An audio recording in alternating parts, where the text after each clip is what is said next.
Things are not normal. They're not the way they used to be. They're actually pretty strange. A couple weeks ago, I was in the grocery store and the lady behind me had 4 loaves of bread and the cashier said, "You're only allowed to buy one." And she just freaked out. She went berserky nuts. And she's yelling, and in her yelling, there are people behind her and she's ignoring everybody. And she says, "Go get your manager now." And when the manager shows up, she begins to yell at the manager and just berate her and abuse her. And the question is, what was this woman's problem? Somehow this woman thought life is all about her and that life's rules should not apply to her and only her because she was special.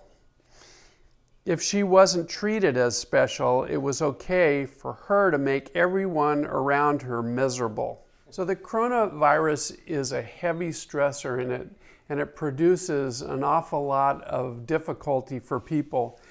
You can't even buy the loaves of bread that you want to buy in the grocery store. But your heaviest stressor is loss because it produces grief. And grief produces deep feelings of depression and anxiety. And oftentimes, depression and anxiety are also converted to anger, as this woman had in this particular situation. She was yelling as loud as she could, "This is not fair," even though she didn't say that, because she felt like life was not fair to her because she was no longer the center of her own universe. And so she's angry and she's acting out.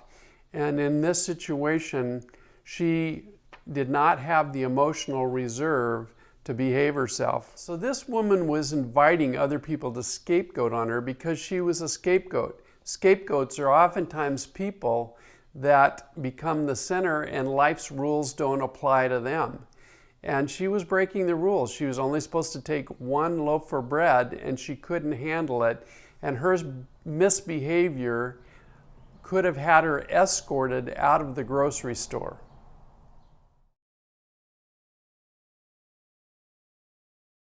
So in the Old Testament, there was a scapegoat.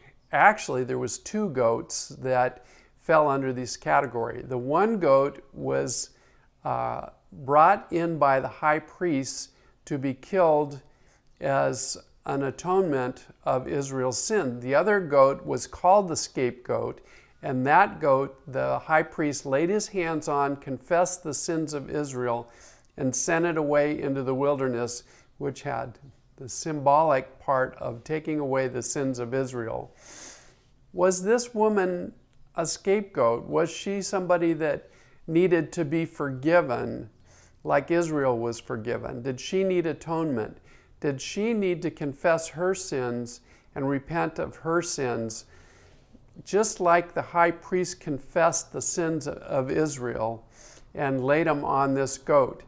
Did she need the same type of thing to go on in her life? Do we need that during this time where there's people that are really struggling with what's going on with the coronavirus and the economic downturn? So in this strange situation, is there divine messages that come out of this time of disease and economic distress? And what would these be, and how would we find them? And how would we apply them to our lives?